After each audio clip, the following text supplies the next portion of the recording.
माननीय सभापति जी, 14 अगस्त 1947 को ये देश अंग्रेजों के अधीन था। 15 अगस्त 1947 को हम लोग आज़ाद हुए। 16 अगस्त 1947 को देश आज़ादी में था, लेकिन धन धरती राजपाट में बंटवारा नहीं हुआ। जो साधन संसाधन थे उनमें बंटवारा सही रूप से न होने के कारण एक बहुत बड़ी आबादी सुविधाओं से वंचित और सम्मान से वंचित रह गई। उनको सम्मान देने के लिए और अंतिम व्यक्ति तक सुविधाएं पहुंचे, इसके लिए लोकतंत्र की व्यवस्था हुई।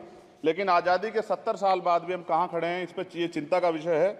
मैं मानता हूं कि सामाजिक न्याय तभी होगा माननीय सभापति जी, जब जातीय जनगणना पूरी होगी और जातीय जनगणना कराई जाएगी और साथ साथ संख्या के आधार पर आरक्षण जो है वंचित वर्गों का बढ़ाया जाएगा।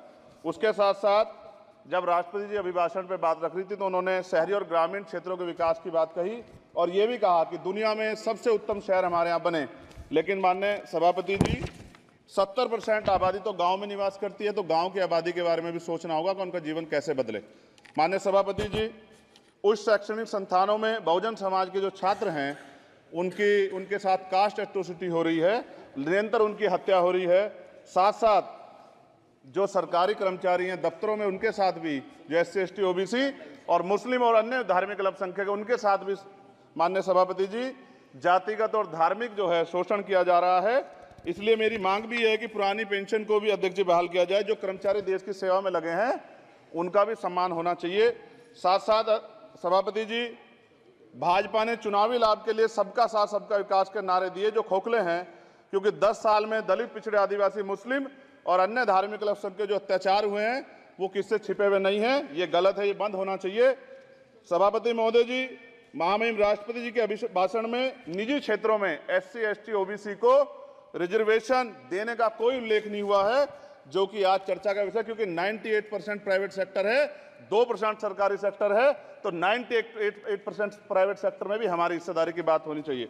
माननीय सभापति जी, आशा कार्यकर्ताओं, आंगनबाड़ी वर्करों, भोजन माताओं के वेतन वृद्धि पे भी कोई उल्लेख नहीं हुआ है, वो भी अभी नंगे, उन पर भी सोचना पड़ेगा।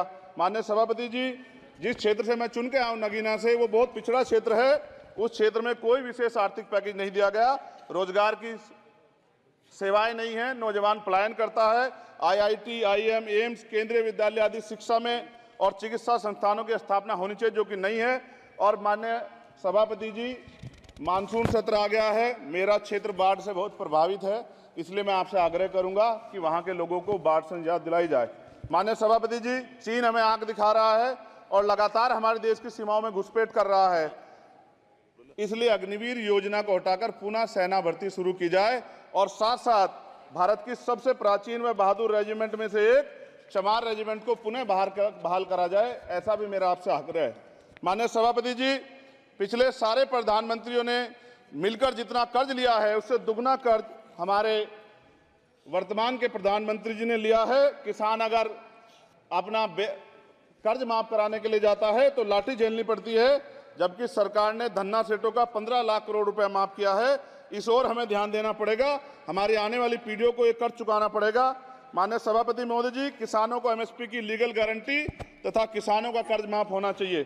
साथ साथ 2 अप्रैल 2018 को SC ST के बच्चों पे बहुत बड़े पैमाने पे मुकदमे लगे थे, वो हमारी लड़ाई सही थी, ये सुप्रीम कोर्ट ने माना और बाद में सरकार ने माना, वो मुकदमे तुरंत वापस होने चाहिए।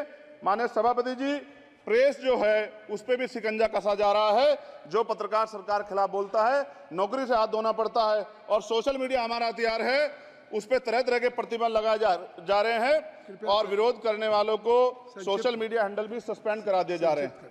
साथ साथ सभापति जी, पेपर लीक और परीक्षाओं के कैंसिल होने से देश के नौजवानों का भविष्य खतरे में है।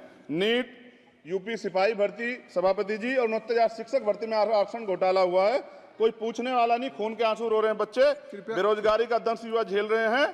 इसलिए मेरा आग्रह है कि युवाओं के लिए कृपया समाप्त करें। चंद्रशेखर, माननीय सभापति जी, मैं पहली बार बोल रहा हूं, आप कहेंगे मैं बैठ जाऊंगा, मैं आपकी बात, मैं संवैधानिक मर्यादा का पालन करूंगा, मगर हम तो माननीय सभापति जी सुन ही रहे हैं। आप बोलिए, 1 मिनट। धन्यवाद। 1 मिनट और बोलिए। अध्यक्ष सभापति जी, नारी सम्मान की बात करने वाली सरकार, हमने मणिपुर देखा सर, हमने पहलवान बेटियों का हर्ष देखा सर, और हमने सर हाथरस की बेटी का हर्ष देखा सर, और हाथरस के परिवार को जो वादा किया था सरकार ने वो भी पूरा नहीं किया, और महिलाओं में भी, स्पेशली दलित, पिछड़े और मुस्लिम वर्ग की, आदिवासी वर्ग की महिलाओं के साथ आज भी एनसीआरबी का डाटा कहता है सर जो जुल्म हो रहा है वो सहनीय नहीं है सर। साथ साथ कोविड में तैरती, हमने कोविड में बहुत सुना सर, कोविड में तैरती लाशें भी गंगा में हमने देखी है सर, और मजदूरों का हाल भी हमने देखा है। सभापति जी बस सब समाप्त कर रहा हूं। नोटबंदी पे छोटे मजले उद्योग की जो कमर टूटी वो भी हमने देखी है। सभापति जी, शैक्षणिक संस्थानों, विश्वविद्यालयों में, चिकित्सा संस्थानों में ओबीसी एसटी के योग्य अभ्यर्थी को एनएफएस करके जिस तरह निकाला जा रहा है, लेटरल एंट्री करके जिस तरह हमारे रास्ते बंद किए जा रहे, ये भी हम देख रहे हैं सभापति जी।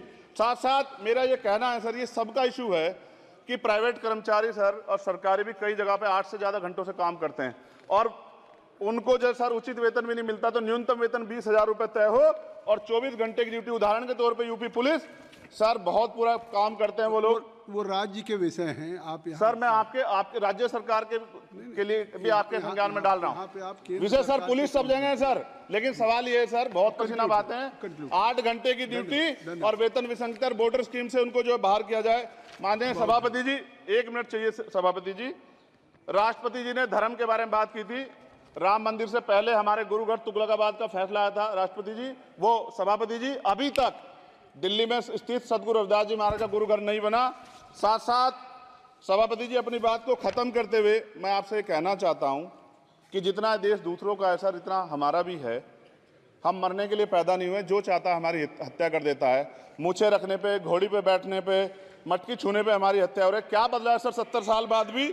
दलित, पिछड़े, मुसलमानों पे हिंसा नहीं रुक रही है सर। मेरा आपसे संरक्षण के साथ ये आग्रह है कि इन घटनाओं को रोका जाए और देश किसी की बपोती नहीं है, देश संविधान से चलता है सर और संविधान से चलेगा। संविधान छेड़खानी बर्दाश्त नहीं की जाएगी सर। धन्यवाद।